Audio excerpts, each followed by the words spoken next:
All right, welcome everybody to our third episode of Friends Occasionally Not Disagreeing. Today we are tackling an old school subject. We're going way back to the 80s here for the top 5 NES Nintendo video games preferenced by each of us here.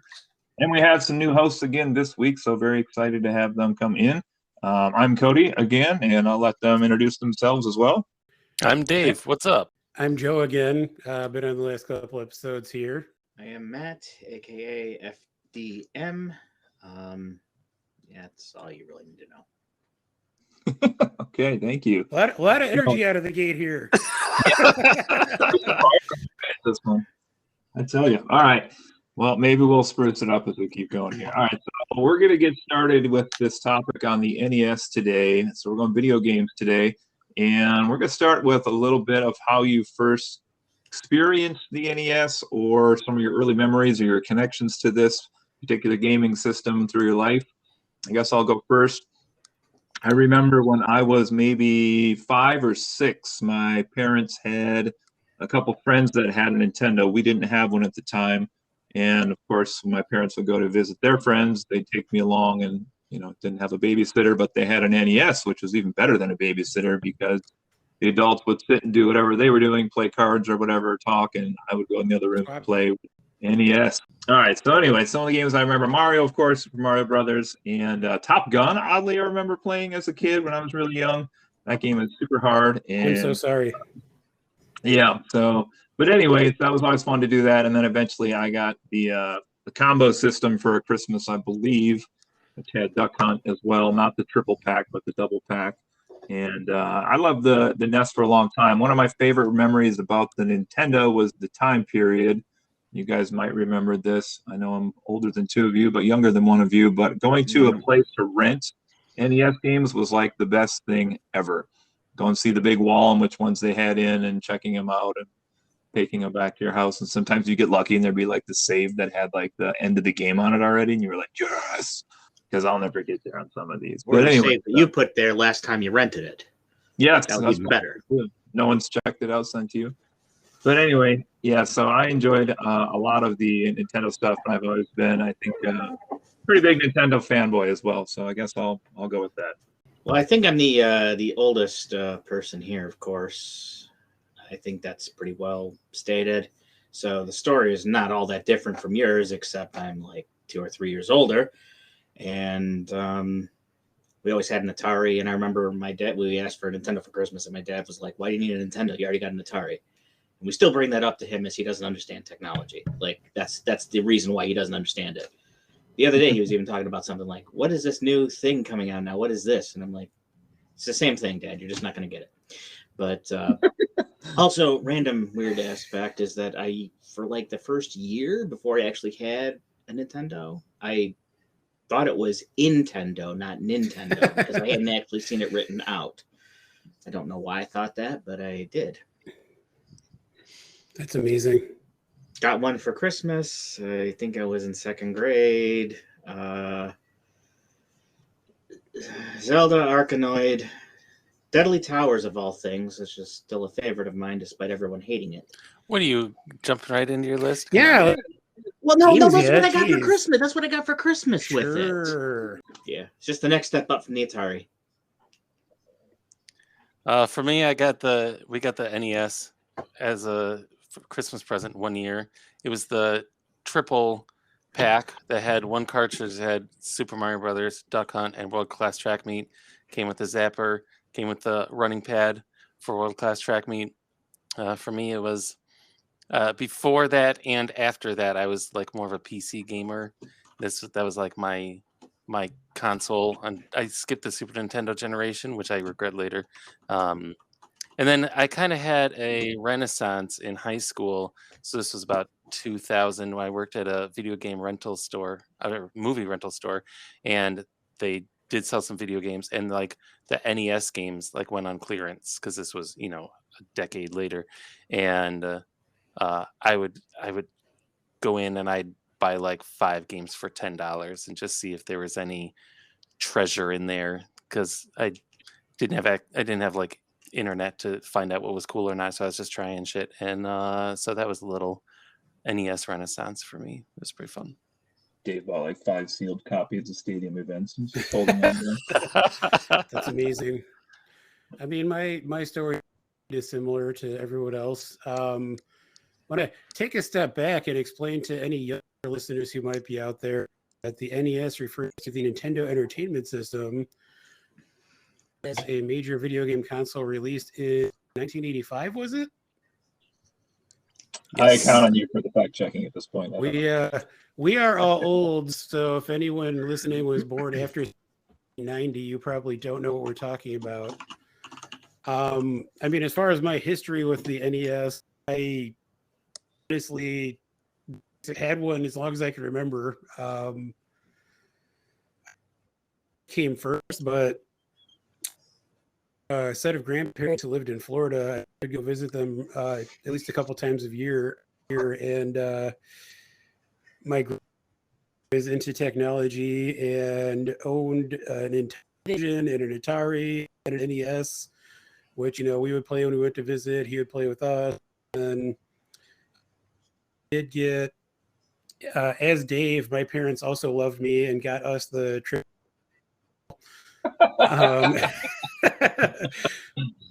The track beat and the pad and the zapper gun and all that fun stuff. I had to walk across the street if I wanted the pad. That was tough. I think my That's just a warm-up. I think my running pad thing is like still in my bedroom in my parents' house, but don't quote me on that. Also, if I kind of went through a Nintendo Renaissance later in life, I always had my original NES, and for some reason, I don't know, 10 years ago now, I started getting back into it and started just kind of buying up where I could. I think one of the most games I had was a little over 100 NES cartridges, and I've since sold off my collection because it's a lot easier to just emulate and not have to have all those cartridges sitting around, but I didn't say that. But I mean, it's always been a console that's been near and dear to my heart. I still think it's probably the best console Nintendo ever made, or certainly my favorite.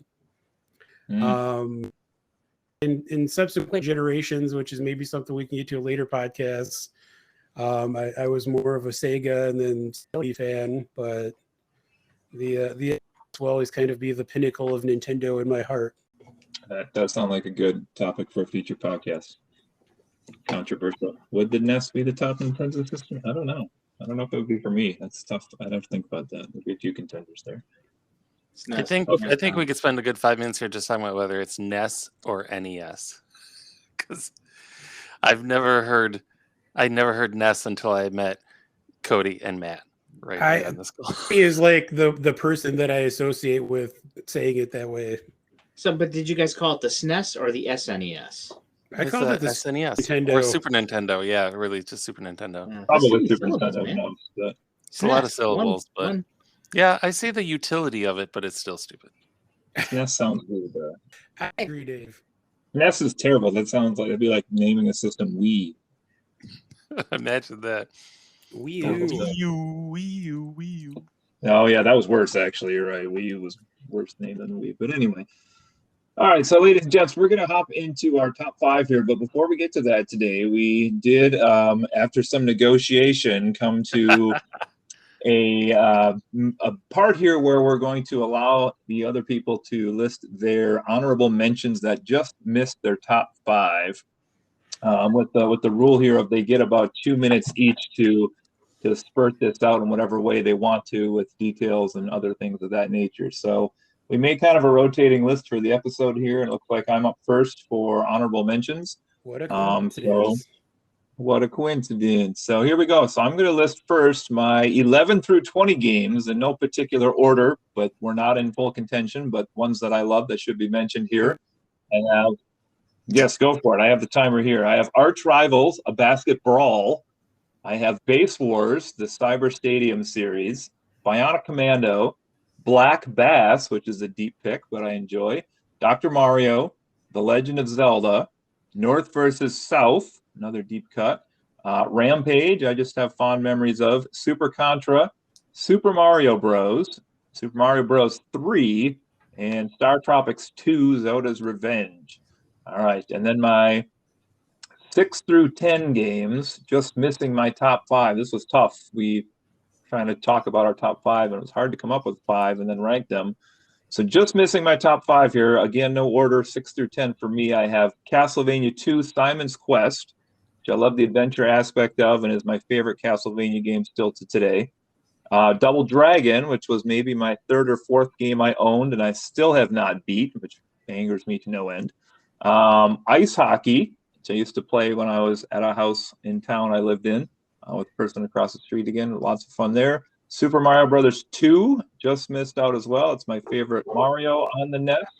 And just missing Super Off-Road. I love that game, even though they started to cheat at like level 30 or 35, but I do love Super Off-Road. So those are my honorable mentions. Next up, we're going to head. Dave, what are your honorable mentions? All right, I'm going to do a countdown from 15 to 6. So number 15 is Double Dribble, not Dragon. Dribble. It's a classic basketball game. Number 14 is Amagon, a little-known side-scroller. Number 13, you got it. Bill and Ted's Excellent Video Game Adventure, which is a tough but awesome action-adventure game. Number 12, Nightshade, an adventure game with fantastic setting and characters, but brought down by absolutely impossible combat. Number 11, DuckTales, classic side-scroller. Number 10, Maniac Mansion, well-known point-and-click that spawned the amazing sequel, Day of the Tentacle. Number 9, The Simpsons, Bart versus the Space Mutants, side-scroller with surprisingly robust strategy you could use once you kind of learn the ins and outs of the game.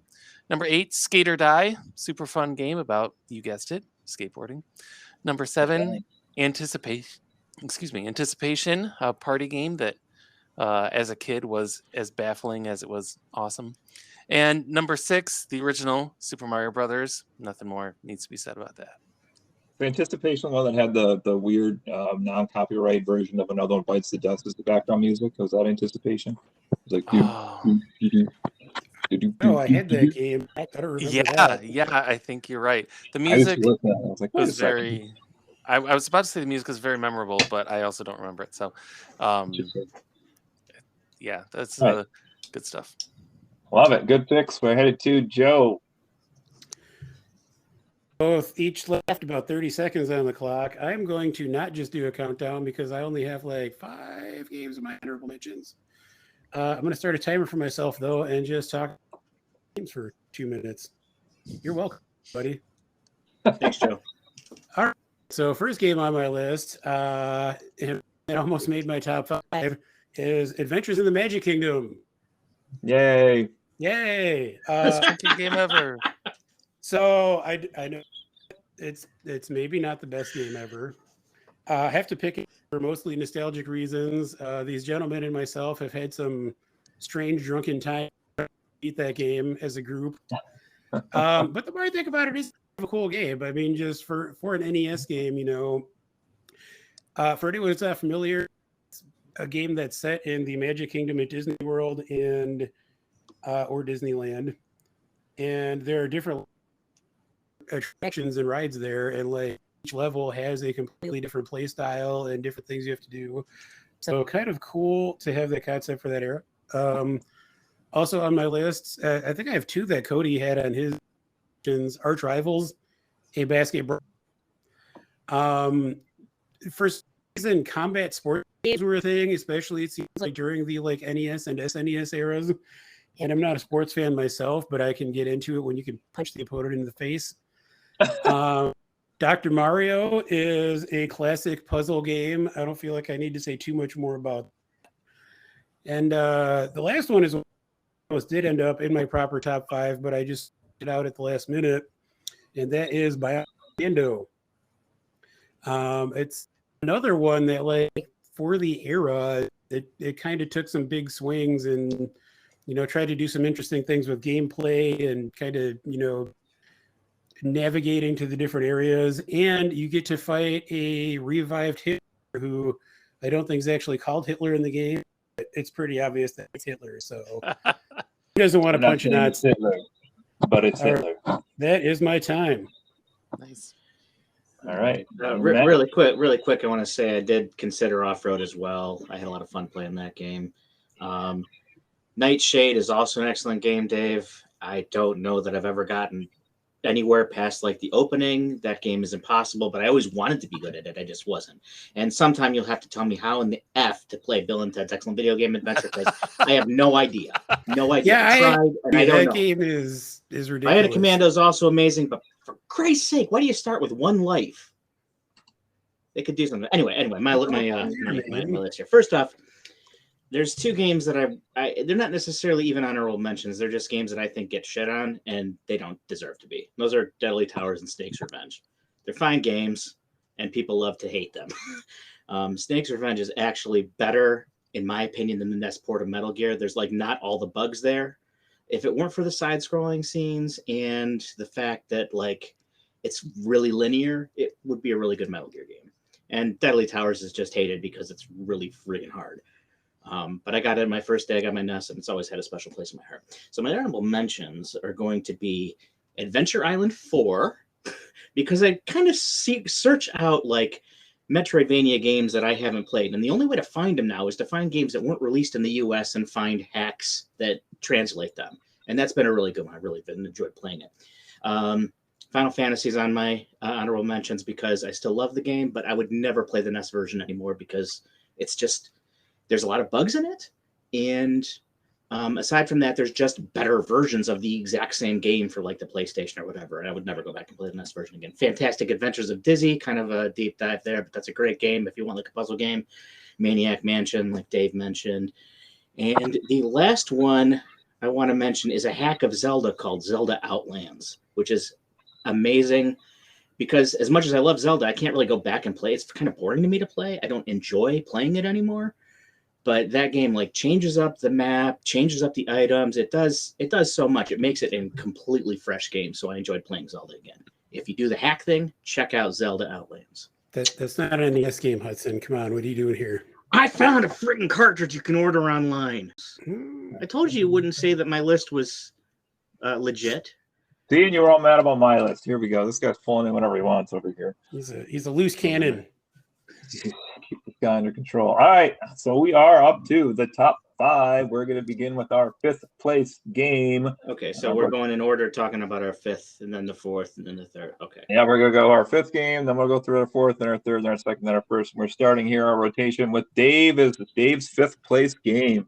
All right, my number 5, and this is one like my top 4 are pretty solid. This is the one that really could have been exchanged if need be, but for me, it's Chip and Dale Rescue Rangers, 1990, Capcom, based of course on the cartoon, the Saturday morning cartoon. With people as they're talking, I'm sorry, I didn't mean to interrupt. You can bust my balls if you want to. No. I'm surprised that was ranked above DuckTales. Well, so here's the thing. As a one-player game, Chip and Dale Rescue Rangers is a pretty standard game, pretty standard side scroller that definitely loses to other licensed fare like DuckTales. As a 2-player game, that was my shit. It was the first game I played where it was like, oh, you're my partner, you can get fucked. Like my siblings and I we would never work together on this game. It was just who could grab the shit. And if you are like, if you're doing well, I'm gonna pick you up, because you could do that in this game. You could pick up the other character and fucking throw them off a ledge and make them die, and then you keep going. And so we never made it very far in the game. I think I played the first level about 95% of the time, because towards the end of the level, you're like climbing on these utility poles, like these power lines, and as soon as you start going up and you can throw the other player into just like the pit of death below, we almost never made it past that spot. And that was so incredibly fun as a kid to be able to just completely subvert the game and create our own little metagame from it. Love it. Absolutely. It's a solid choice to get us started here. I remember playing that one with somebody too. That's a good game. Maybe that's why I never cared for it, because I only played it on emulation like by the time I got to like college. So I was just playing it by myself, and I'm like, this ain't nothing compared to DuckTales, but I didn't know there was a 2-player mode. That's a good point. All right. Fifth place game to Joe. So my number 5, Nice. number 5 is one of Cody's mentions, Castlevania 2: Simon's Quest, which Very, very close to getting on my list. Very close. honestly is a game that I've owned for like however since it came out.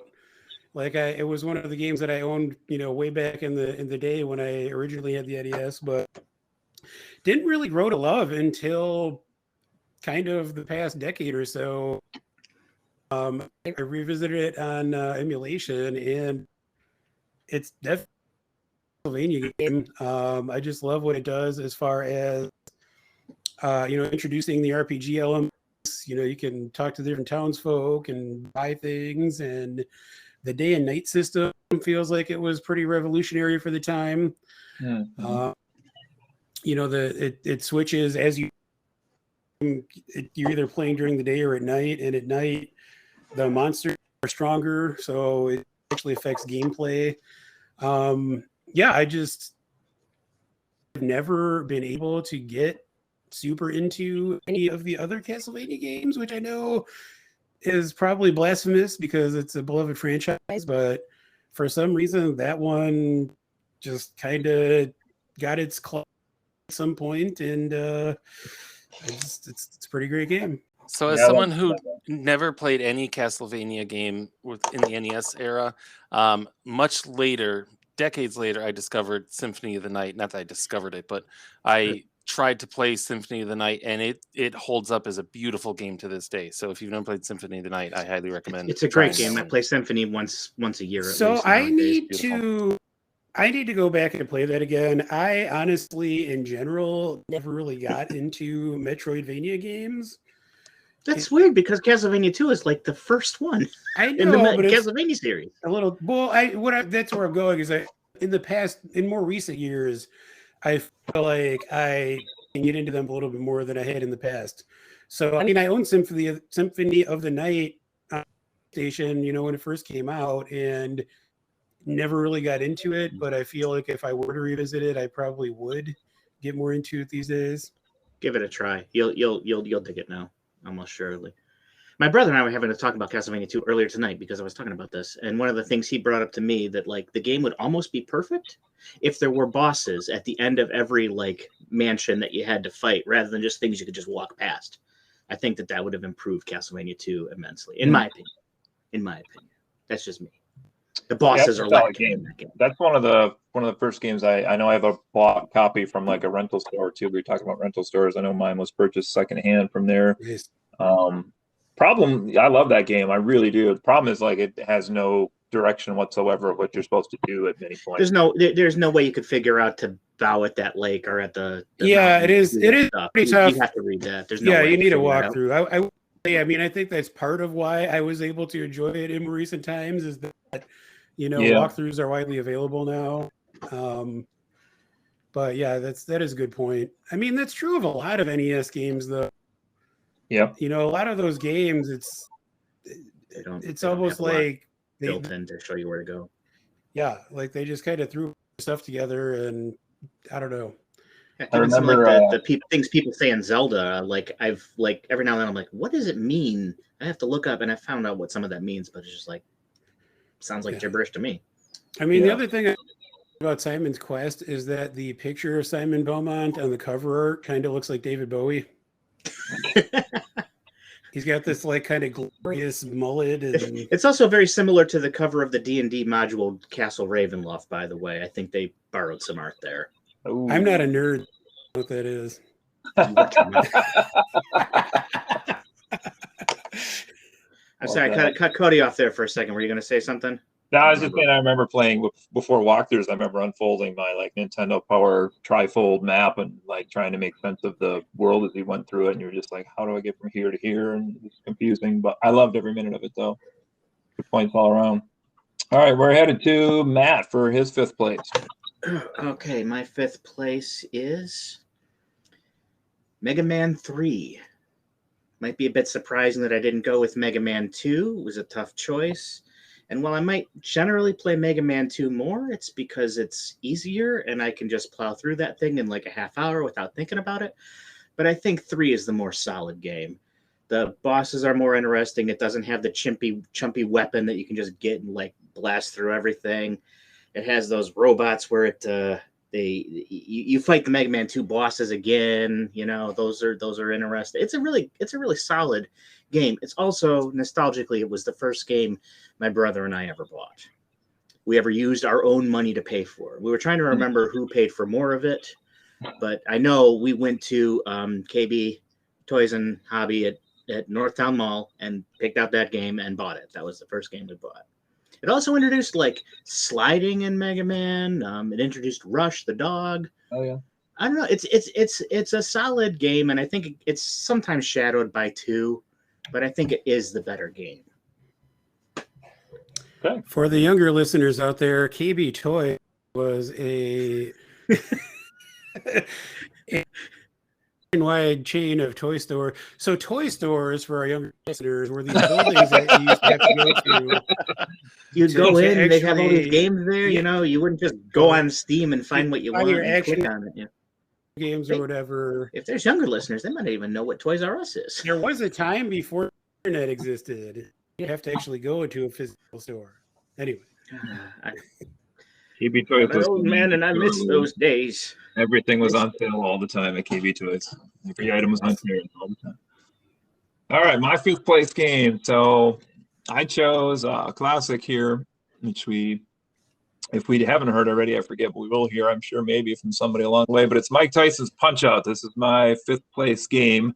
Don't start me on Punch-Out featuring Mr. Dream either, because that's just Double boo. not the same. But I chose this for my 5th place game because it's a game that I've always enjoyed playing. Even to today, I could pick it up and have some fun with it. It's also another game that I've actually never beaten before. I don't know how the hell you're supposed to beat Mike Tyson. I see people do it, and I just don't have the twitch reflexes to beat some of those later things that happen in the game. But I think one of the reasons this one has withstood the test of time here also is because I can't it's think racist of any and so are you. no, that's not true. But I think it's because it has a wonderful like rogues gallery. Like there's not many games where the characters are also memorable from the people you're fighting against, your bosses, if you want to say that or whatever. The dialogue was fun, I thought, between the rounds, all the little things Joe's probably referring to here. And You're saying easy play. It's fun. You're proving my point. No, I'm saying that it was an easy game to play, right? Because you got like jab, uppercut, and that's really about it. Body blow, hit to the head. You got left, right, and that's like controls. You can dodge. So anybody can play it. You can get good at it. And I remember playing a lot of that as a kid, and I still play it once in a while till today. So that's my 5th place, Mike Tyson's Punch-Out. Go through it and finally beat Tyson. I've never done it either. I don't think it's hard. I've never done it either. I mean, I'm kind of giving you crap about the racism thing. I mean, certain aspects of the game have not aged well, but it is a classic. I mean, no, it is. Remember, I saw online recently. I think probably one of you guys posted. It was like a picture of if that game was a movie, and I'm just looking at it and thinking, that is the most stereotypical, culturally insensitive poster I've ever seen. It's true. So, all right, we're moving on to our really quick. I want to add something. Really go ahead. Do you remember when I sat in your dorm room, Cody, and went through Super Punch-Out 16-0? Only time I've ever done that in my life. Wow. I remember you That's referencing this multiple times. I don't recall it actually happening, but It happened. I remember the story of you saying that it happened many times. But it probably did. I don't doubt you. Sure it did, buddy. Super Punch-Out. All right. Sorry, I didn't mean to hold you up. Let's get going. That's right. All right, we're headed to our 4th place game. This round starts with Joe. What do you got for 4, Joe? It's a real trash fight that I don't think anyone would ever agree should be on anyone's list. Talking, of course, about Tetris. Possible puzzle video game ever made. I've heard folks on video game podcast I listen to have declared it to be objectively the greatest video game ever made. And I don't strongly disagree with that. I mean, we should clarify today our top 5 favorite NES games, not necessarily the ones that we think are objectively the best. Sure. But yeah, I mean, Tetris, like everything from the music to the gameplay, there's been a million iterations of it.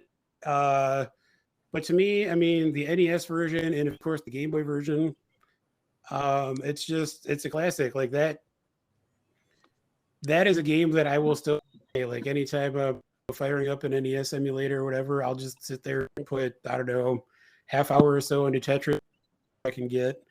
The gameplay is simple, but it's pretty challenging. Yeah, I mean, I don't know what to say. If Tetris is, then you should go check that out. It is an excellent game, but I will say that Theme C always gets the shaft. No one gives Theme C the recognition it deserves. That's it. That's Theme C, the best music in the game, and no one ever uses it. And even when they ported the game to Game Boy, they replaced it with something else, another song. See, for me, so Tetris made number 22 on my long list, but it would have been much higher, except for me. And I'd like to think many other people. Well, sure, but for me, that would be like my number one Game Boy game. Like I feel like a lot of people experience that, really enjoy that on Game Boy, and like if we're listening NES games, when Theme C was removed. Yeah, that's the reason. Dave hates Theme C. I hate Theme C. Hudson, this won't surprise you, but I only played with Theme C, so there you go. There had to be some way we didn't disagree. I picked Theme C up and I threw it off the edge, Chippendale style. You're a theme beater, aren't you? I knew it. There you go. All right, we're headed to fourth place game. Wait. How did Theme A go, Hudson? It's the main one that everybody knows, but I can't think of it off the top of my head. Yeah, okay. So you're making me go again for number 4? Number 4, Matt. Number 4. All right. This is one that I pick up every few years, and I play all 3 of these games, but this is the one that always sticks with me the most, and it's Lolo 3, The Adventures of Lolo 3. Wow. Because I can never remember how any of the higher levels are done, and I can stay on a board for like a day. Like, I don't know. I enjoy puzzle games, and Lolo is an excellent series for that, and 3 has the most variety, I think. It also has the boss fights, which were added. I don't know. You guys play Lolo ever? No, but I'm very intrigued. Your little ball, and you gotta. Yeah, I don't know. It's a good game. Like overhead push platformers, right? Yeah. It's top from the head, and you push blocks, and you have to keep it so that you don't like walk in front of like Medusa's, because she'll turn you to stone, and it's an action puzzle game. I'm looking at screenshots now. I really like the art style. It's adorable. I might have to check that out. You never heard of that one either, Joe? I feel like I've heard of it, but I never really like. If you do go and play any of them, start with Lolo 1, because that's an easier place to start. And like each game adds a few more concepts in, so it just starts easier. Nice. But Lolo 3, it becomes more gender conscious, because you can play as Lolo or Lala, I think. I think it's Lala. Lala. Whereas in the first 2 games, you're Lolo saving Lala. In the second one, you're both on a quest together, and you can choose which one to be. Nice. Gender equality. That's cool. I usually play Lolo just because I like blue as a color better than pink. So it's still pretty, Yeah. It's, what's the word I'm looking for here? It still puts them in there in the the stereotype. Yes, stereotypes. Yes, it uses stereotypes. Yeah. Yes. All right, next up is myself for the fourth place game. I chose one I don't think has been mentioned yet, which is Metroid for the NES. So Metroid didn't make my top 5 a couple days ago, and then I switched and it got in the top 5 here, but I'm a little worried that it's because I recently played through Metroid Dread, so maybe I have a little bit of Metroid fever somewhere in the back of my mind still. But Metroid, I believe, was the second game I got after Super Mario Brothers and Duck Hunt, because again, I didn't have the triple pack like all of you cool people. But anyway, I didn't have the gun. I just had Super Mario Brothers. That's it. Oh my God. Yeah, but you over here. That explains so much. Yeah. Well, your dad didn't understand technology, so what do you? What do you expect? No, but actually, speaking of that, is I remember my parents, like, we got Metroid, and I don't think it was genuinely like for me. I think it was like for my dad and my mom, actually, because I think they thought video games was going to be something they were going to get into, and then that did not turn out to be the case at all very quickly. But I can recall my dad having with one of his friends, which is just surreal to me now thinking back to this moment. But I enjoyed this one because it's got all the cool things. It's got exploration. It's got good, tight gameplay. Music was awesome. The different worlds, when you'd go to the different worlds and hear the themes for each one, Norfair and all the other ones were super awesome.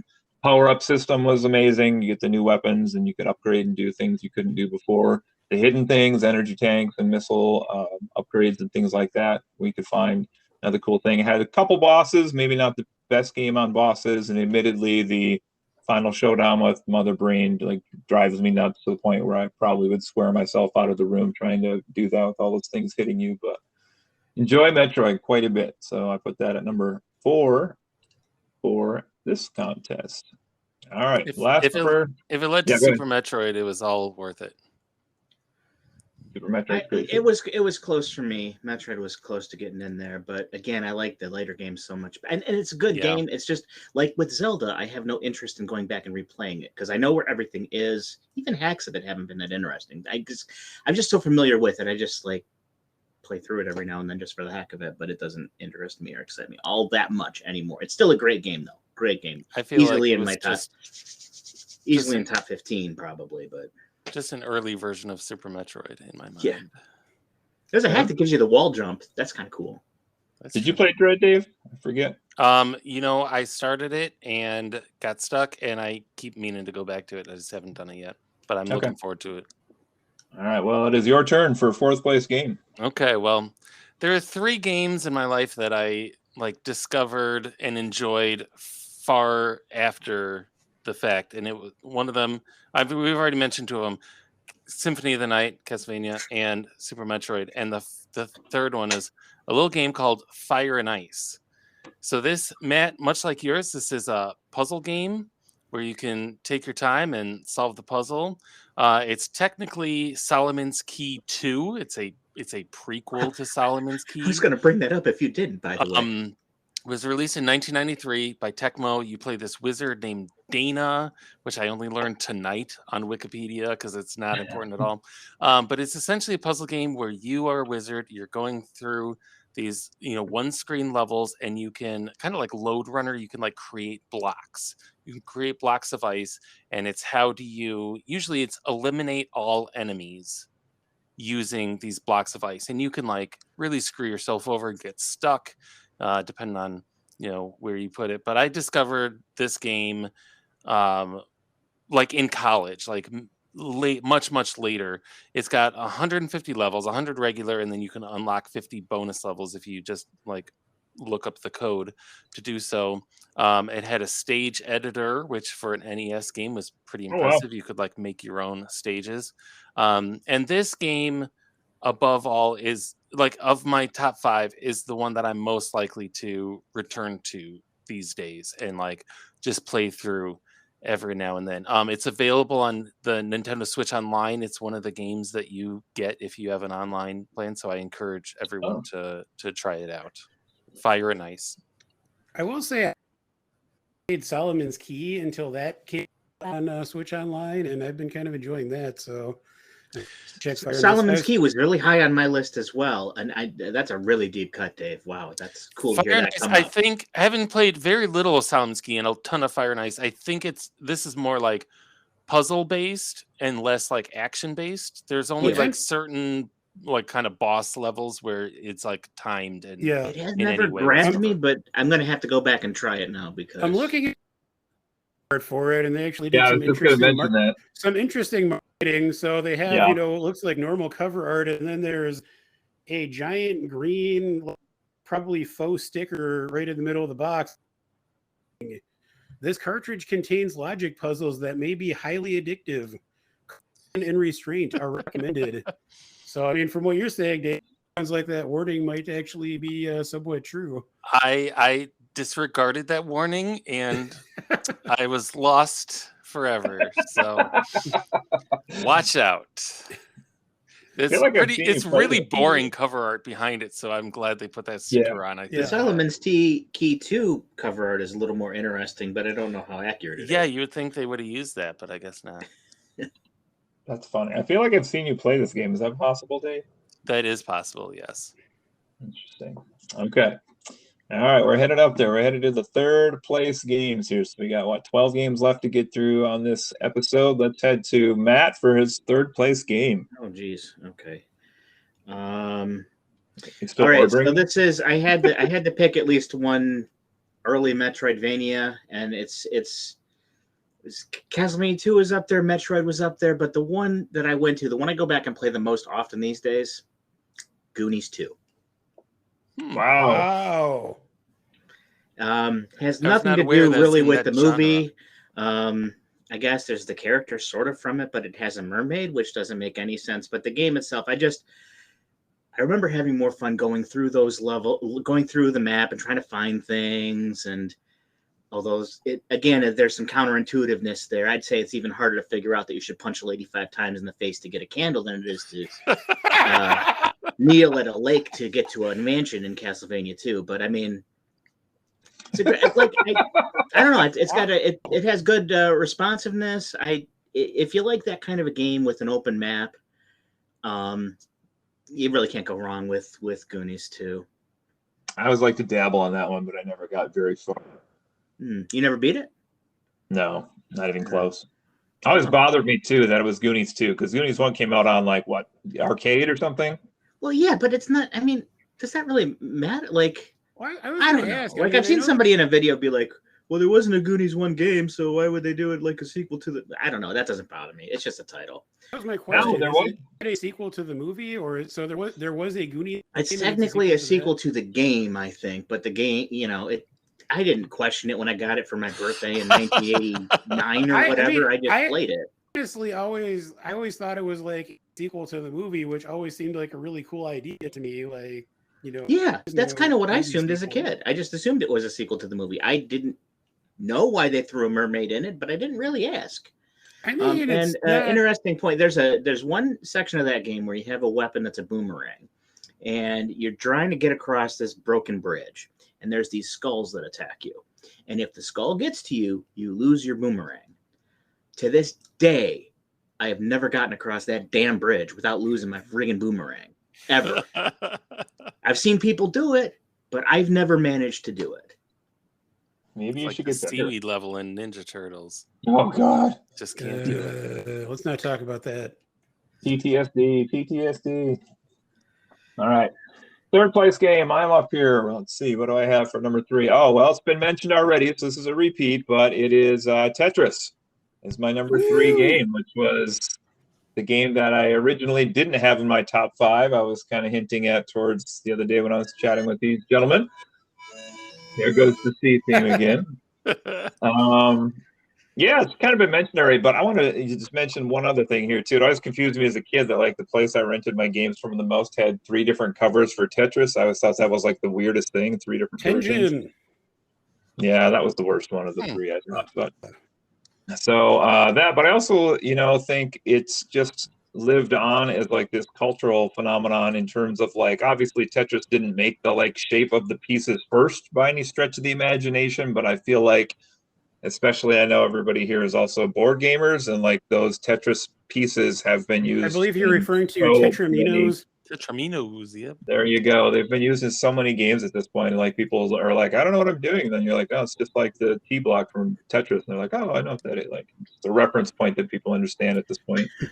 Kind of ingrained, I think. That is true. I'm gonna say it's about the same for me on Game Boy and NES, though. I think I played probably as much on the NES, if not more, than I did on Game Boy. Back in the day. Well, Tetris came as a pack-in game with the Game Boy. You have to remember that as well. That's why it was so well known. True. Well, true. I feel like wasn't there like a link mode or something on the Game Boy version? We could compete against each other. That's the Game Boy Color version. I never you had could link with the original one too, but that's only if you had friends, which I didn't. Oh, I had no idea the original Game Boy was capable of. So I mean, I remember like in grade school, I mostly played the Game Boy version would be like with friends like that, but I definitely played the NES version more myself. Yeah, you did. But yeah, I didn't even fact that you brought up, Cody. That is a good point. I mean, even like Does anybody else other than me, are you old enough to remember the original Tetris commercials? Like the one that always comes to my mind is the Russian guy being like, "Everybody's now Tetris, Tetris, Tetris. Whatever happened to Unicycle?" You guys remember that commercial? I don't remember that. For any Russian listeners who might be out there, I apologize for Matt's impression. Hey! I have a sister who's Russian. Well, she was a foreign exchange sister, but now she's my sister's sister. So I'm sure. Given what's going on in the, you want any reasons for anything? Yeah. Okay. Yeah, I understand. I understand. I wasn't trying to be offensive. I'm terrible at accents. I'm a theater guy. It was decent. I thought it was a decent accent, personally. I'm sorry. It's okay, man. I was joking. Yeah. I know. All right, we're moving on. Third place game for Dave is up next. Okay, so this is another one that I'm 100% confident nobody has on their list, and that is Willow, the 1989 game from Capcom. It's an isometric RPG based, of course, on the 1988 Ron Howard film. It is not available. It's never re-released, and I don't recommend you go play it. So why is it on my list? Because two things. Number one, as a kid, the NES represents to me an era where you played what you had. You know, there wasn't like a huge gamut of selection available. Well, there was, but like I think to anyone, like the system they had as a kid was like when you couldn't afford to just go out and get what you wanted, you had to play what you had. And I had Willow.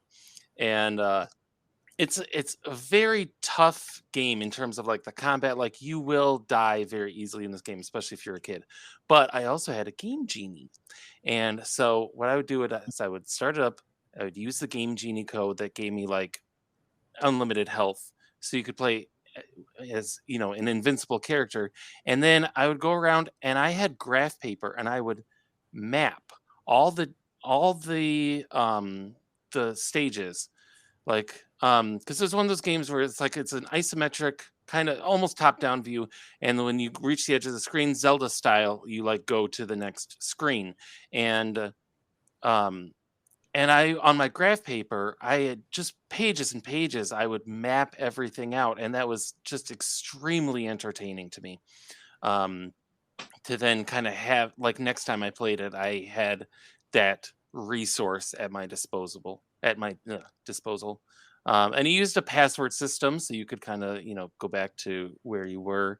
But again, it's just one of those nostalgia things. I don't recommend anyone tries it, but for me, that was like an indispensable NES game. It's always been explained to me as a game I would probably really like, and it's been on my I should play it list for a while as far as an action RPG game from the NES that I'm sure I would like. I just haven't played it a lot. It's kind of like Solstice. That's on my list as well. Solstice was on my long list. Yeah, go ahead, Joe. Well, I've never played Willow either, but I was surprised when you said that was your pick and then kind of said that you should play it, because I was looking at a list of however many NES games on a video game website earlier, and they actually had the Willow game in like their top 50, I think. It's always ranked really high. Apparently people like it. There was some on Wikipedia before this episode. I looked. There's like Nintendo Power Magazine, in their very last issue, they listed like 285 of the best games Nintendo ever made across all systems. This was like in 2012 when they ended, and it was like in the 260s, so very low on the list, but it made the list. Wow. So maybe there is more value to it than I realize. I don't think it holds up very well, but for me, in terms of nostalgia, it's a very important game to me. I'll play it and let you know. Well, awesome. Love it. There is a Willow Disney Plus series that's supposed to come out later this year, so it might be a good time to wait. Hold on. Is it starring Warwick? It is starring Warwick Davis himself. Hey, love it. Love it. So you're gonna play his like 12 roles from Star Wars? What's his name? Going to play Mad Mardigan, because he's kind of like. I don't think so. I don't think Val Kilmer's involved. He's not doing so well these days. Yeah, I know. I watched part of the documentary. That was. So, quick side note, going into that documentary, I had no idea about his current condition, and it just like was a really weird surprise to walk into. But If you yeah, want that's some pretty really good, devastating. like late career Val Kilmer, watch Kiss Kiss Bang Bang. It's Oh, that movie's amazing. I feel like most people have not tried that one, and it's incredible. So Will do. I agree. check that out. All right, Joe, you're up for last one here on third place game. All right, up, up, down, down, left, right, right. BA start. My number 3 pick is Life Force. No, it's Contra. I mean, it's to me, it's one of those games that is just kind of synonymous with the NES. I was thinking about this the other day. That might be the game that I have played through the most times. A lot of that having to do with the Konami code, which famously gives you 30 extra lives. But I couldn't even tell you how many times I have played through that game start to finish, including, I believe, the day of your wedding, Cody, with Dave Mansell. That's my strongest Contra memory because I never owned it as a kid. I remember watching you guys play it. That was great. It's I mean, it's a fun game in its own right. And honestly, part of the fun, I think, for me is I have maybe a handful of times tried playing it without using the code because it's very hard to do it without the code. But I think once you enter the code, part like dying almost becomes fun. To run through it and oops, I got killed. Oh well, like I know that I'm going to spawn again, and somehow by not really worrying about getting a game over, it kind of like makes it. It's almost hilarious, some of the ways you find yourself just stupidly getting killed. But I mean it's such a weird game because it's like it's in South America, is that right or something? It's like it's the it takes place in Valverde or something like that. Yeah, one of those fictional countries. It's almost like a weird mashup of like Alien and Predator. It's just like a run and gun game because you're like in this like random country and alien invaders, but I don't know. It was made during a time when like kind of weird generic sci-fi, but it's kind of fun sometimes. But yeah, I mean it's like the quintessential run and gun game. To me, that's one of I owned for 30 plus years, going back to my original ownership of the NES, and man, I will still like if one of you guys, if we were ever in the same place, there's a very good likelihood that I would be like, let's play through Contra together. It's just always fun. Yeah, I had Super Contra as a kid, so I was always a little more Team Super Contra, but I think both of them have to be on the very short list of best two-player co-op games for the NES, which is not a huge list. Along with Chip and Dale Rescue Rangers. I was going to say, apparently co-op isn't Dave's style. You and I played Portal 2 co-op together. Said Life Force, just because it's also co-op, uses the same code, but that's the game I had that used the code. The up, down, down, left, right. Yeah, that's the game that gave me 29 lives in that code. It's like a spaceship game? That's like a spaceship game. Yeah, it's like a Gradius. It's Gradius, technically. But one thing I want to say really quick about that is, as a kid, I never really realized what all those codes were for, like the up, down, down, left, right, like how they got in there. As I got older and I started to like program games and stuff, I realized that what they were codes so that the developers could go through the game without having to, work so hard about like trying to play it, which makes sense. And then they just left it in. I always thought it was like they were adding secrets to make it fun or something, but no, it's they're codes so that they can test the game. But in fact, no fun. All right, we're going to keep moving here. We are headed to our second place game. I'm up first on this one, but before I say that, I do want to point out to Joe, I did wear a themed T-shirt for 3 weeks in a row now. Noticing that. Very nice. That streak's going to die soon, but there we go. We're still going. My second place game, definitely on nobody else's list here today, is Tecmo Bowl, the football game for the NES. I knew it'd show up somewhere.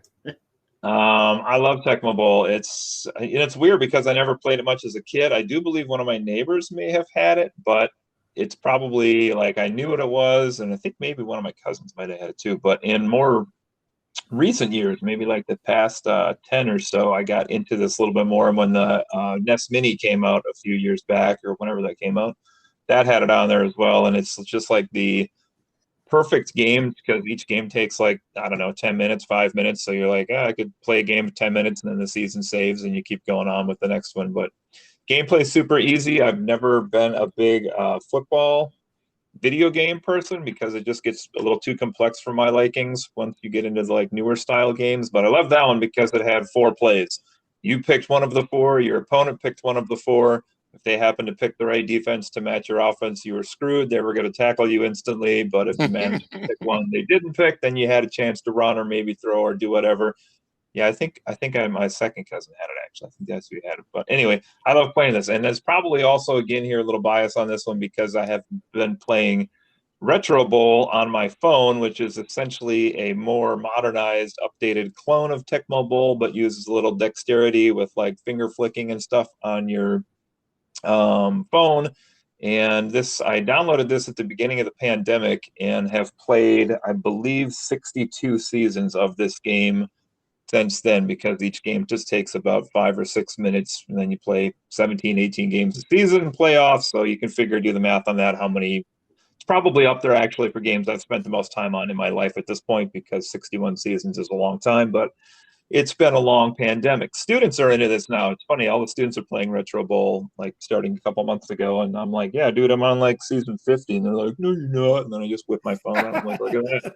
They're like, dang, you're amazing. You won the championship 40 times. I'm like, well, I don't want to brag, but. So anyway, Tecmo Bowl is going to get my number 2 vote, primarily because I find a lot of times today I don't have time for a long game. So I actually am starting to prefer shorter games, and I can just get a little bite-sized with that in. So. All my friends love that, by the way. I was never. Yeah, I do feel like it is iconic. Like, even as someone who, as I said before, doesn't love sport, that Tecmo Bowl has always been kind of a thing amongst gamers and sports fans. Had the like weird cheerleader halftime show and the band and everything too. Okay, we're going on second place here. We'll keep this moving. We're going to Dave for a second place game. All right, my number 2 game, which I have to imagine will appear on somebody else's here, is Super Mario Brothers 3. Knew it was coming up. Nintendo's side-scrolling platform. I think that this is I would list this as objectively the best NES game. We all have our favorites, and you guys could say I'm wrong about this, but I think objectively this is the best one. It improved on the formula in every way. The overworld map, the costume. So Mario was no longer just like small or big or fire flower. He had, all these different costumes he could do. He could fly, in a way that led into, Super Mario World and even Super Mario Odyssey. Now you see, he's using his hat to basically take on different costumes. Like, this kind of set the stage for Mario for years to come. It's an incredible game, so much variety, so much, so many different interesting levels. Each world had its own feel, and you could play through them, or you could warp whistle your way right to the end if you wanted to. These days I have, with kids, playing with young kids, Mario 3 is the way to go. In Mario 1, like, they die in 2 seconds, and then I play for like 20 minutes before I die, and then they die in 2 seconds. With the Mario 1, or Mario 3 rather, there's much more like, okay, it's my turn, it's your turn, then it's my turn, then it's your turn. And I just think it's an all-time classic. It's the perfect NES game. I don't think you're able to actually truly objectively judge this stuff. But true. If you could, I would probably be forced to agree with you. Me too. That's as much as I want to swallow that, I would. That's all I'm saying. Yeah. Yeah, I think I would have to agree on that as well, honestly. I disagree with nothing you said at all, except for it being the best game. But everything else you said is exactly right, but I'm always in the minority here. I prefer Mario Brothers 2 as the best NES Mario Brothers game. I like the Mario Brothers game. I They like the put Mario characters sprites over top better. of I other like the characters. abilities better. I like the play. I like picking up the guys and throwing things like that. You just like turnips. Who doesn't like turnips or unripe pumpkins? That's all right. Joe, you're up for your second place game. Oh my gosh. So until earlier today, this was from the second we decided on the topic this week, NES games, up until earlier the very day, this was my number one. Like, just in my mind, unquestionably, this is my made. And for reasons I'll get to later, it got back to the second place spot. Ooh. But new NES game is the hashtag problematic Mike Tyson. Oh, I've heard that game's really racist. It's racist. I talked about that earlier, and I mean, I put that, it is a game that has really not aged well from that perspective, but it is just eminently playable. Like, that is a game that I will just, to this day, for the past 3 decades, there are few ways that I would rather, 5 and 20 minutes than playing Mike Tyson's Punch Out. I mean, like Cody said, the Rogues Gallery is memorable. Yeah. As I said, possibly a little racist, but I mean, there are characters in there that, I could probably name more characters from that game than like any video game ever made. Sadly, I can name them all in order. I mean, it wouldn't even be hard. I mean, the way as Cody said, game, it gets very, very difficult. I mean, if there's anyone out there who has played it, it's basically a game of learning patterns and figuring out how to exploit them, and just the timing for what you have to do to beat the more, it's just very, very tricky. Like Cody said, I don't really have those twitch reflexes, but I mean, just the game, the characters, the music, just everything about it is just always been one of my favorite NES games. So, yeah. I've seen people online who can play that game blindfolded, and not only is that just an incredible display of skill, but I think it's a sign of an incredibly impressive game that they focused enough on things like the sound design to even make that possible. So it seems like a lot of care and quality was put into that game. Yes, I love it. Okay, Matt, you're the last one here for your second place game. Number 2. Now, we all knew there had to be one standard RPG on here. There were many that were in the running. Final Fantasy, of course, Dragon Warrior 2 or 4. Ultimate Exodus was up there, but the one I ended up going with is the one I've played the most recently, which technically I don't think has been released in the US, but I'm going to go with Earthbound Zero, which I think is technically called Mother, but the one I played was called Earthbound Zero. And I don't know, it's got like a modern theme to it, which is neat. You play as a kid, essentially. You start off with like a yo-yo or a baseball bat, like beating down ghosts and like animated lamps and stuff. But there's something for a long time when I worked in an office building, I had like a half-hour break, but I worked in the middle of the night, and I just my half-hour break and my 2 50-minute breaks, I would just sit there and I would just like walk around and kill stuff, level up a little bit, and there's just something very, very relaxing about that. I to this day haven't beat it, and I lost my save. So I need to find that save and go back and try it again. It took me a long time to get to the second one, Earthbound, which is probably an objectively, again, I can't use that word really, but better game. But I think I probably had more fun playing Mother. Nice. Feels a lot like Dragon Warrior 1, by the way. It's just in a modern setting. It feels a lot like Dragon Warrior 1, but with more going on. More goes on. I love Dragon Warrior 1. It's a good one. All right, ladies and gents, we are off to the top game from everyone here. Our first place games. Can we get a drum roll for this? I feel like we should, right? Like, Hold on, let me see. Hudson's got like a sound effect for everything on his phone. Yeah, in about 2 minutes we'll have that ready Yeah. for you. He's gonna play the C theme again from Tetris. Oh, we gotta get past the Honda ad first. All right. Are we ready for the top games? Here we go. So Do it. continuing our rotation, we're gonna start with Dave Mansell, your top NES game. All right. Don't mess up, Dave. My number one NES game of all time is the 1989 chemical classic Shadowgate. Those who are not familiar, this is a point-and-click adventure game set in a medieval castle. You're basically picking up items, using them on the various things you see, and trying to advance your way through to the end of the game. It started as a Macintosh game, I believe, and then ported to the NES. It's got several sequels, none of which are any good at all.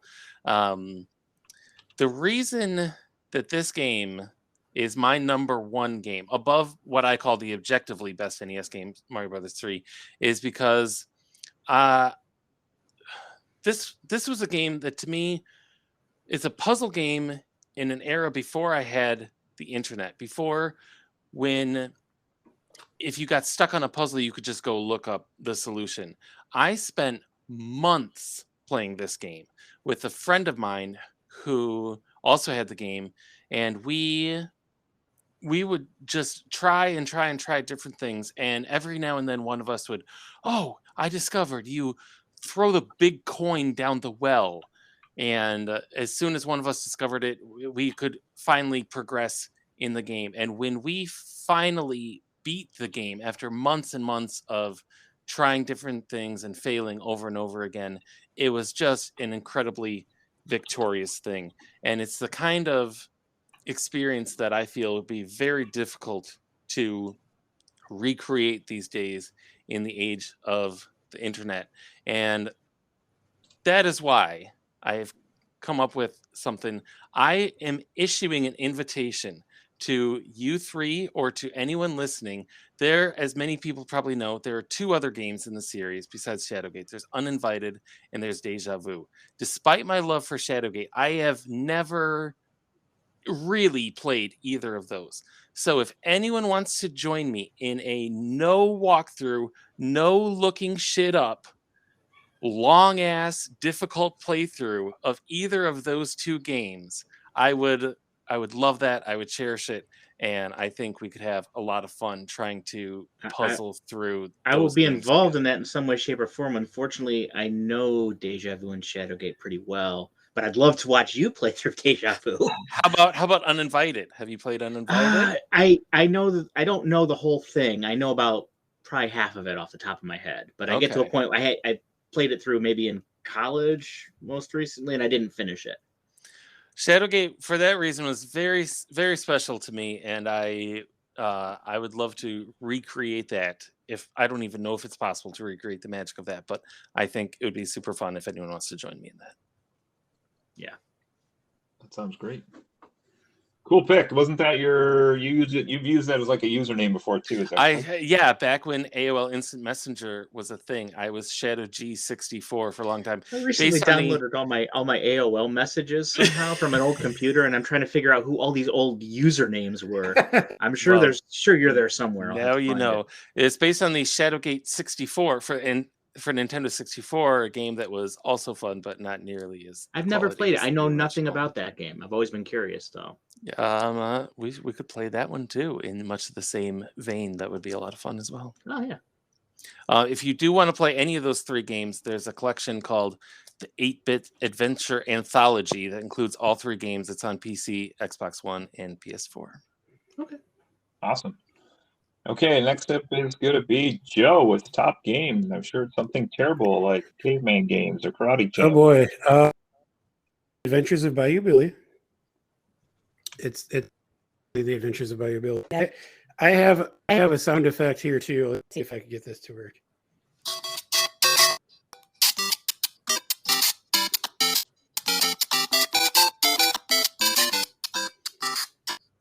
My number one NES game is Super Don't Mario hold the Brothers. suspense. Oh, okay. The first one. OG. Wow. I agree with Dave that if we were talking about in terms of, objectively looking at the franchise as a video, Super Mario Brothers 3 is probably a better game. But I've thought about this over the past couple days, the more I just feel like Super Mario Brothers just is yes, like that just that was really I know it wasn't the appearance of Mario. It's kind of the game that introduced Mario to the world. For sure. And it was a packing game. We all at our various configurations of the console got a version of Super Mario Brothers with it, and there is just something magical about that first game. Is that music starts playing, it just kind of, even to today, it just kind of transports you to the Mushroom Kingdom. Something, Cody, I think at one point you said something about one of your games referring to the simplicity of the controls. And yeah, that's kind of any NES game, since there are only two buttons, the directional pad and then the A and B buttons. But I feel like, especially the original Super Mario Brothers, there is just a beauty to the simplicity. You hold the B button to run, you press the A button to jump, and that's about it. And that is a game that probably a lot of parents did at least play a little bit back in the day. It is, the basic controls and the basic gameplay is so easy to pick up, but the level design kind of ramps up and gets trickier and trickier. I have that is a game that I revisit fairly often. That is definitely a game that I'm bored and want to kill some time. I recently have been just kind of impressed by the overall game design. There are a few things that have struck me even the past couple of days. For one, there are the not super hidden, but the hidden work pipes that access in certain levels that let you jump ahead. That feels kind of innovative for that time, building something like that in there. And even today, I played it a little bit, started recording, and World 1 game is basically a level. It doesn't controls on screen, but it's a very short, simple version of what the game becomes. And I don't to me until today that it's there to kind of ease you into things. I think there's maybe one or two level, and basically to get used to the gameplay before moving on to the more advanced levels. And I don't know, I feel like it is just a genius example of game design. And I know that I'm an old, and because I grew up with these things, but to me that game is. Aren't you the youngest of us? You're the youngest of us four, aren't you? Dave, how old are you? I'm 38. I think I'm the youngest. Dave is the youngest. Sorry. But I'm biased, but to me, that game is still every bit as fun today as it was in 1985. I was playing it then because I was 2 years old, but that's not unheard of, though. When I was a child, I just think it's a classic game. That in my mind, that's the NES game. That is, I think of the NES, that is the game. And I know, Dave, you talked about trying to play that with your kids, and maybe that not being as easy as Super Mario Brothers 3, but I do think Alexis, my wife, is not really a gamer. She likes to play something here and there, but on occasion and take turns playing Super Mario Brothers. And I feel like Absolutely. It's just something that anyone can just pick up and play. And that's I think it's the number one in my heart. I like it. It's a solid choice. Solid Absolutely. choice. It's a good one for kids too. I agree, Dave. Like the turns can be a problem in that if you're playing I could with see kids, that. but it is very simple for like this makes you run, this makes you jump. Like that was Yeah. I remember. Yeah, for sure. It's one of those Playing few when we games were that I like can 2. say I think I actually was better at playing when I was like 10, because at 43, I don't understand velocity apparently. Like it's impossible to like stop. Like I guess when you're younger, you just keep going and jumping, and you're like, oh, that's cool. But like now I'm like, wait, there's a small platform that I need to stop. Wait, no, I'm sliding off the edge. Oh. I just saw on a quick side note, but kind of related to this, you guys will probably get out of this. So I was playing some games on my RetroPie earlier, and I have like all of the NES games on there. And I was just scrolling through my list, and what caught my eye is that one on there is Wolverine. And Yeah. I realized that there had been Oh, an wow. NES Wolverine game. Yeah, me either. So I loaded it up out of curiosity to see what it is. Very first screen on the very first level, you start off kind of on this ledge, and there are platforms that you're supposed to jump onto. I literally just jumped and fell to my doom 4 times in a row, like very, very start of the game. So I think I've just cursed with games relating to. I have to say, tell us you're bad at X-Men games without telling us you're bad at X-Men games, all right? Since you lost the tutorial level of X-Men Legends famously. Well, I so. mean that's why I thought. Well, I think similarly, you're talking about level 1-1 in Super Mario Brothers. I would wager that first Goomba on level 1-1 of Super Mario Brothers is the most deadly enemy in all of video gamedom. The most deaths caused by an enemy, that very first Because it's the first game you ever played in that style, because we got it the first day with the machine, and we ran straight into that thing like 10 times. Good point. It's a good point. I was mentioning earlier that I used to play the NES for the first time at my parents' friend's house, and I remember my friend Chris and I was late at night, and we were just like, we gotta play these lives up before we all go home, and like we were just like punch drunk, tired at that point. But exactly that, we would like run as fast as we could, and we would freaking die at that first Goomba every single life. I was like, this is ridiculous. I mean, that is a fun game to play, especially if you have a drink or two in you. Try to do a speed run. Super Mario Brothers, just hold down the B button and just go for it, and that is really learn how much velocity is your enemy. Yeah, true. There you go. Okay, we're moving on. We have Shadowgate. We have Super Mario Brothers. Matt, you're up next.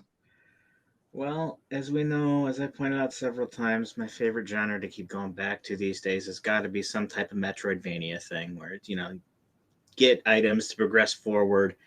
And I've mentioned that Zelda is actually kind of boring to me now because I know where to go and I don't get in. But for some unknown, godforsaken reason, I can keep going back and play Zelda 2 over and over and over again. I do not know why, but every time I try to make that hammer run to try to get that friggin' hammer, every time I get there, it gets the same adrenaline as when I was a kid. I don't know why. I can still play. The grind is annoying in that game. It really is. If there's anything I hate, it's the grinding in it. But I don't know. I still enjoy playing that game and going through it. Whereas a lot of those games, I don't so much care anymore. Plus, the music is great. The music is so overlooked in that game. It is very good. I don't know. I'm familiar with that. Also, the music. Little short anecdote about Zelda 2 is I didn't know it had been released in the States for a long time when I first got my NES, and I went to my 4th grade classroom, which was a split class between 4th and 3rd grade. There was another guy, the kid in the class named Matt, and we talked just because our first names were Matt. And he told me that he had Zelda 2, and I didn't even know it existed yet. And I got super excited and made friends with this kid specifically to play his game because apparently kids are bastards. He's still a very close friend of mine to this day, but yeah, I don't know. I still feel kind of guilty about that. But the story is he came over to spend the night, really that weekend or something. He played it once. My brother played it 3 times, and I played it 36 times or something. So that just shows you how selfish children are. I don't know yet what Cody's number one pick is, but if we have the original Zelda not on any of our lists, Yeah, that's amazing. but Zelda 2 at a number one spot, I think we're gonna get burned at the stake for people. Who It's not listen Zelda to 2. this I don't think you like podcast. Zelda 2 that much. No, it's either Zelda or we're dead men. I think Dave's right. Are you finished up, Matt? You want me to go? I don't know what else to say. I mean, I could pull up some All of the right. music. It's I mean, good I'm music. gonna- I'll That's tell fine, man. you. That's a good pick. Here's a fun fact. Zelda 2 I beat as a kid and was the only Zelda game I owned. I never owned Zelda 1. I only owned Zelda 2. So my name's not Matt, but you could have been friends with me also. But I beat Zelda 2 as a kid. I did not beat Super Mario Brothers until much, much, much later in life when I finally beat that. So I'll be honest. I'm not sure if I have ever beaten Brothers. I have beaten Mario Brothers 3, but not the first one. I've beaten both, but not often. And as a 2? kid. 2 I've never beaten. No, fuck I don't 2. think I've beaten 2 either. I actually That's the battle music.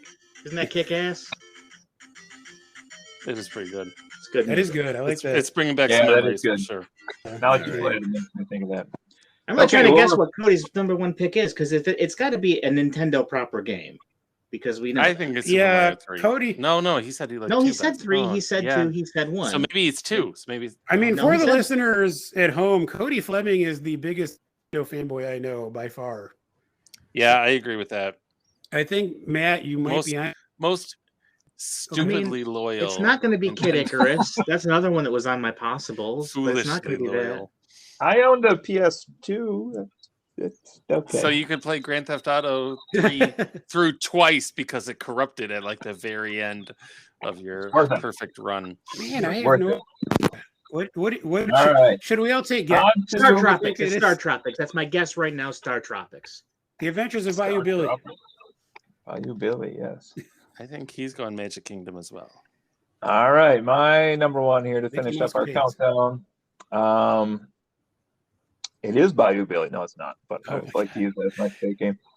So my number one, as mentioned, I don't really know how this ended up at number one on my list because I don't even know that it's been in my top 10 prior to any of these rankings I would have done before. But Nintendo is known for being chewed out a lot by the public and fanboys because they continuously spit out sequels to games over and over and over. How many Marios do we need? How many Zeldas do we need? Etc. My number one is a game that hasn't had a sequel for 28 years. Shit, he's going Kid Icarus, you guys. I am waiting for a sequel to this game to come out. Nintendo owns the rights to it. They're the publisher. Let's get this done. I need a new one in the series. And it is, as I drink my cup of water here, that does not have a map that you have to put in it to get the secret code. Hudson is correct on this. It's going to be Star Tropics. Out of Nowhere is my number one game for the NES. This is a game that I did play through as a kid. I rented it and had not played it again for probably 20 some years and played it again on the NES Mini once or twice now. And I think, Hudson, you could tell me what you think of this, but I think it's like a blend of Zelda 1 and Zelda 2. It kind of is. I started playing through it fairly recently, and I was enjoying it. But what I don't like is it doesn't have the power ups that you get like in a Zelda game. Like nothing stays with you. You like get. It's more like stage based. It's more like Zelda plus Super Mario Brothers. Like you get limited quantities of your items that you use in the stages. And at the end of each level, it just So how did this jump up to my number one? I'm not entirely sure, but I do like the dungeony aspect of it, which kind of has rooms that have puzzles to solve in them, like a Zelda game or something else of that type. I like the overworld. I like the fact that you travel on foot, the fact that you travel in the sub, the fact that you have kind of a fun little goofy plot where you're like, what are you looking for? Like your uncle? Is that who you're looking for in the series? Matt would know better than I. I believe so. Yeah. Your uncle. Again, I remember the commercials a lot. Like, I remember the guys like, and then you get swallowed by a whale. Whoa! True. Like all those crazy commercials Nintendo had back in the 90s. Sorry, I do love all those. No, I just thought it had a fun plot. Like you're looking for your uncle, you're going island to island, and all these like basically like if the Goonies met Indiana Jones on crack. That's kind of what Star Tropics is, running through in like a Zelda style of gameplay, and just a really fun, I don't know, adventure-y type game. But it's like kind of like action as Yeah, well. look at that guy. Look at that guy. The Chief of Coca-Cola. There we go. All It's the a goofy strange people. shirtless man you encounter early on in the adventure. That's right, it is. And it Yeah, gets I better actually from just there. sent that same screenshot to you guys. He looks like someone very specific. That dude looks like someone very looks specific, and I can't. So it's Not Ron Jeremy. for It's listeners at home. It's Yeah. a shirtless For the man with listeners. a giant mustache. And a And- giant gut. Yeah, he's like a shirtless guy with a porn stash, and he's saying, "For you, I'm Chief Coral Cola and a good friend of your uncle." You bet he is. I Your uncle Okay. said that I could sleep in your room tonight. He's got that vibe. He does have that vibe. Totally. So anyway, just all around good gameplay for this. Now, the one thing that is famous for the game as well, which I didn't get to experience ever, but I know this was a trivia thing we even did like once when we were doing little trivia sessions, is that, hey, you came with the instruction booklet that had the map. You had to dip in water to make the secret code show up so that Oh, you knew shit. how to get the submarine to work, which I had the rented copy. So, of course, luckily, I think that was in like a Nintendo Power or something. I was able to get the code. So, question: how did you Yes. get the code? Did you have to cheat and look it up online for the mini, or did they give you the code and like the instructions that came with it? No, it's actually a flaw in the Nintendo Mini. They don't give you the code, so I had to look it up This- online.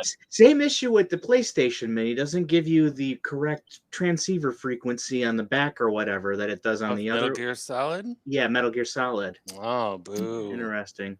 For the, Should have came up with that. is there something? Is there like a clue in the game that if you had the original instructions, would suggest to go put it in water, or are you supposed to just figure that out completely on your own? No, I think you're. I think you. Let me see here. I just had it up here. You're I think supposed you're to call the supposed to. 1-900 Nintendo hint line. So there's a 1-900 blind in the Chief game Cola. that says Babu, his uncle's assistant, becomes possessed and says, "Evil aliens from a distant planet tell my nephew to use code 1776. Tell Mike to dip my letter in water." And the letter was something that was included within Wow. the instruction Wow. booklet itself. So That's amazing. I don't know if that bumped us up on my list just because of the kitschy like weirdness of it or what, but That is. I guess that's my number one. So there. There's Cool. a similar puzzle in the Who Framed Roger Rabbit game, which was also strangely up for me, but like you had to like call a number that you got in it, and it was like a 1-800 number, and it gave you something else that you needed to go. Oh, wow. That's awesome. But I don't recall that. I don't know how I ever solved it, but yeah, apparently you did. And So the that number number's long I think you should call it. long been disconnected. Oh, okay. There we go. All right. Any closing thoughts from anybody? This is a long one, so maybe we'll skadoodly do here. No, I think Dave is right that it's kind of shocking that we did not have the original Legend of Zelda on any of our. I mean, I am famously not a Zelda fan in any shape or form, but I think that if you were to tell